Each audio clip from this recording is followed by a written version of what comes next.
Hello there. If that little scramble with the title cards did not convince you that they're correct and this is a thoroughly amateur production, I don't know how I can convince you.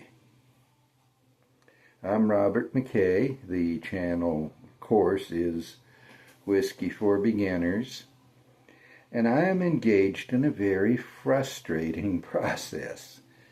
This channel began with a series of videos called Whisky Basics. Well, as amateur as this production is, where I wouldn't if I could, and I can't, edit out having to deal with allergies. As amateur as this is, especially the first videos in that Whisky Basics series were really amateur. Oh man, they couldn't have been much worse if I'd have tried to make them worse. And so my plan was to re-record some of them and replace them, and somehow I have no idea how I managed to delete the whole playlist, so I'm doing it all over from scratch, better, at least as far as production quality. The Whisky Basics series is where I pose and then answer a series of questions, and I hope you don't mind if I pause while I pour.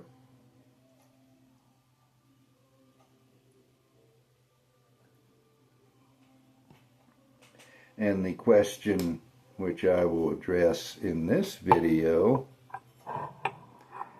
is, how do you make whiskey? And I scooted over so that y'all could see me with the bottle and such in the way, and now my glass is right at the edge of the marble slab that's sitting here on the kitchen table. I sure hope I don't set it down in the wrong place. That would be alcohol abuse when I spilt the whiskey. And I joke about it, but genuine abuse of anything is a bad thing. So how do you make whiskey? Well, to answer that, I have to go back one step to the previous video, is what is whiskey? And it's an alcoholic distilled beverage made from grain. So obviously you have to have the grain and you have to have a still. You take the grain, you grind it, you cook it, and what I'm saying in such a simple way involves a lot of science and a lot of art. You can't just grind it any old way. You can't just cook it at any old temperature. You have to do it the right way. But you take the grain, you grind it, you cook it, and then you put it aside to cool. Once it's cool enough, you put yeast in. Now, yeast is what causes fermentation. If you're new to whiskey but you know something about beer, or about some other distilled liquor for that matter, then you know about fermentation.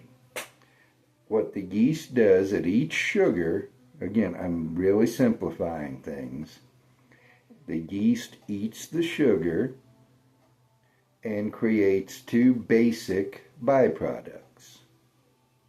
Three basic byproducts.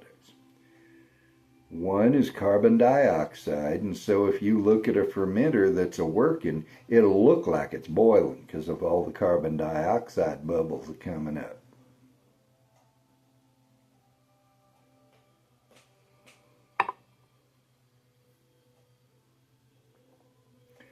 Another byproduct, the second one, is alcohol. And then the third is what they call congeners. And these are various flavor compounds They're waste products from the yeast eating the sugar, but they help give the final flavor to the finished product. So you've ground your grain, you've cooked it, you have the yeast a-working, it's fermenting. That's what the process is. When that is done, then you take the liquid, and in the big distilleries they call it this, they call it that. What I know the most about, although I've not done any distilling at all, what I know the most about is the small backwoods type of distillery, a pot still. You know, it might hold 100 gallons, say. And what that fermented, well, let me back up a step. When you have taken the grain, you've cooked it, you pitched the yeast in, and it's fermenting, that's the mash. That process is mashing in, then the mash works off. Once it's worked off, you take the liquid, the distiller's beer, or still beer, or just beer. And it is a very basic form of beer. You take that still beer, you pump it over into the still.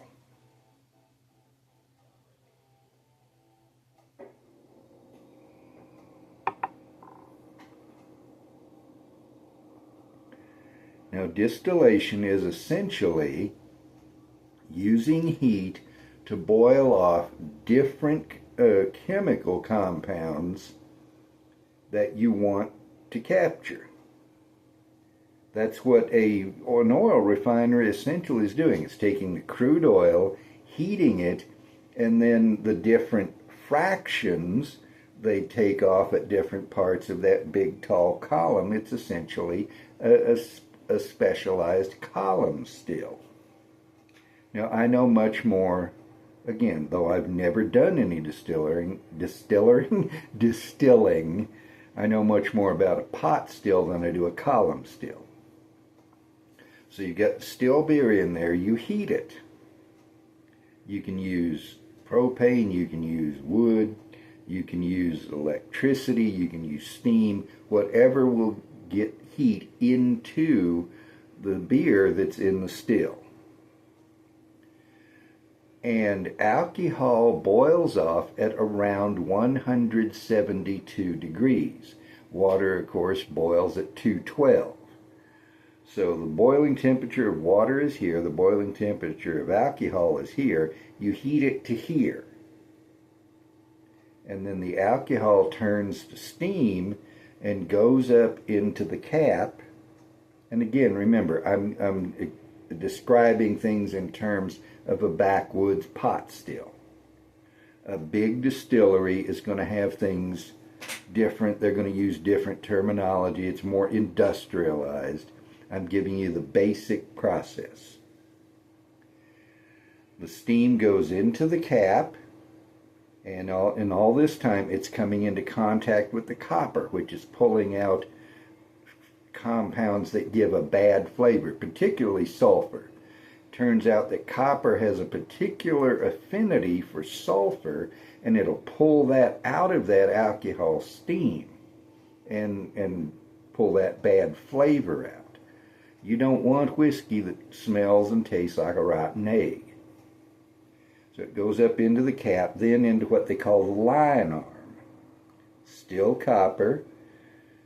It can go either into a thump keg, or a thumper, or a doubler, which essentially redistills it, thus boosting the proof, or it can go directly into the worm, which is in what they call the flake stand, or the worm box, or the worm barrel.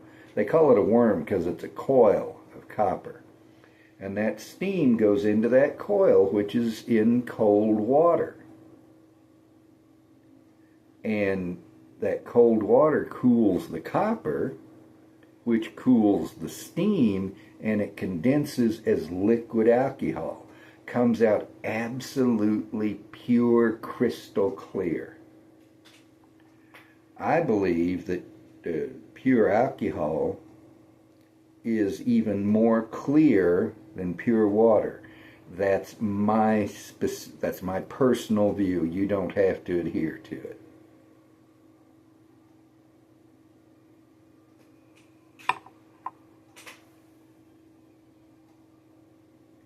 So you collect this brand new whiskey. You'll hear the big distillers call it distillate or new make. The backwoods term, the old time term, is white dog. You collect that, and if you're a moonshiner, then you temper it to your selling proof, jar it up, sell it, or you might sell it by a 5-gallon bucket. You might sell it by a 50-gallon barrel. But we're talking the kind of whiskey you can get at the liquor store. And now we leave the backwoods and go into the industrial process, because that's where the backwoods stops.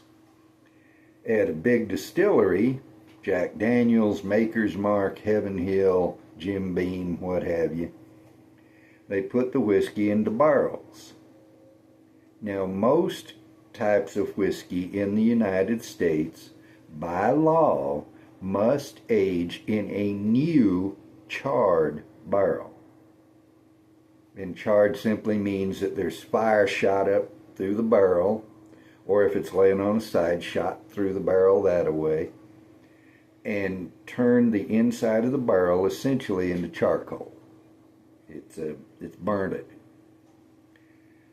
And that filters the whiskey. The heat makes changes in the wood, and then in the barrel, you barrel it up, drive in the bung, you put it in the rick house, the warehouse, the barrel house. These terms are equivalent.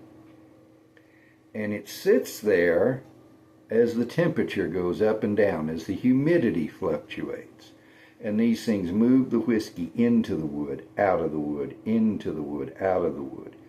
And in just a few days or weeks, the whiskey will pick up considerable color. Not as much color as it will eventually have, but it will pick up color and it will pick up flavor.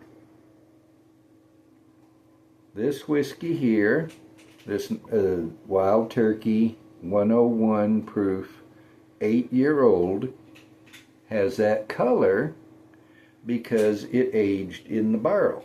It picked up flavor from the wood, it picked up color from the wood.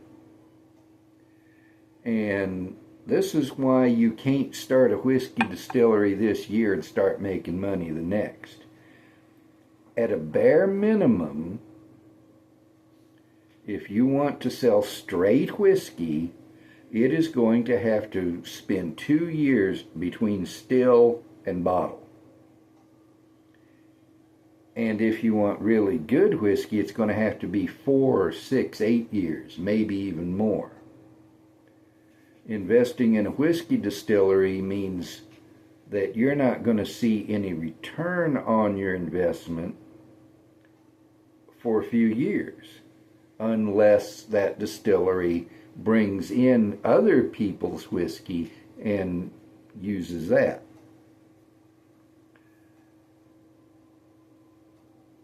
It also means that you and the people running the distillery and the other investors had better be good at looking into the future and discerning what is likely to happen, because you can put hundreds and thousands, even millions of dollars into a new distillery when the market looks like it's the best deal on earth, and the market changes 2 years from now and you're out all your money because the distillery fails. But we left the whiskey aging in the barrel. We'll say, just for the sake of discussion, that it's spent 4 years in the barrel. Now, for bourbon, at least, I've not looked into this for rye whiskey, corn whiskey, all the rest. For bourbon, all the law requires is that it spend time in an oak barrel. The law does not say how long.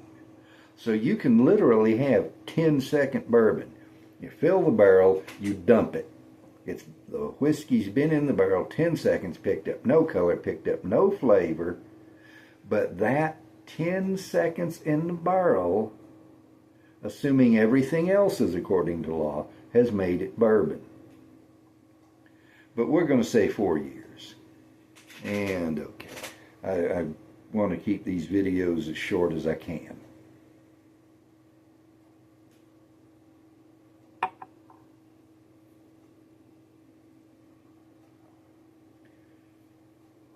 Been in the barrel 4 years. The master distiller, or if it's a big enough distillery, he'll have people working for him. They'll have been testing barrels all along. Every so often they'll drain a glass and taste it. And so they'll know which barrels will fit the profile blended together in a batch.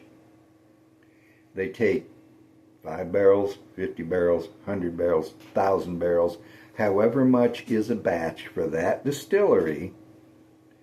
They dump those barrels. It all mixes together, goes into a stainless steel tank so it doesn't pick up anything from the tank. From there into the bottling line, the machines fill the bottle. They put the label on, they put the cork on, it goes out. And there's a 3-tier system, which I won't even go to. We're talking about making whiskey. And at that point, you have made whiskey. From the unground grain to the whiskey in the bottle.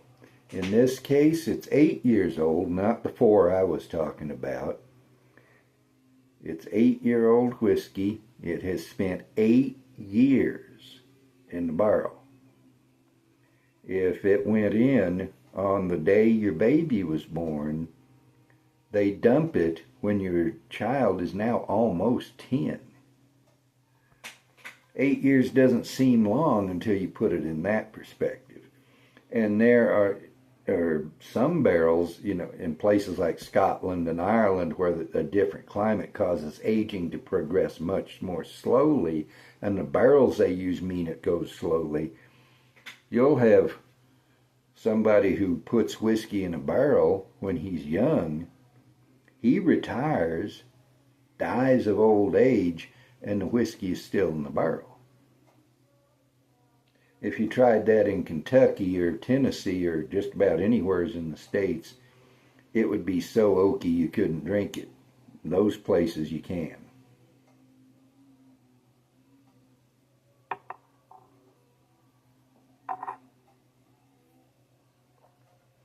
This is not my favorite Wild Turkey. I think their regular 101 is better. It's not bad, but it's not their best. But it went through essentially the process I have described. There are differences, certainly. The scale is vastly larger than somebody making 100 or putting 100 gallons of mash into his still and getting 10 gallons of alcohol out. It's larger, more complicated.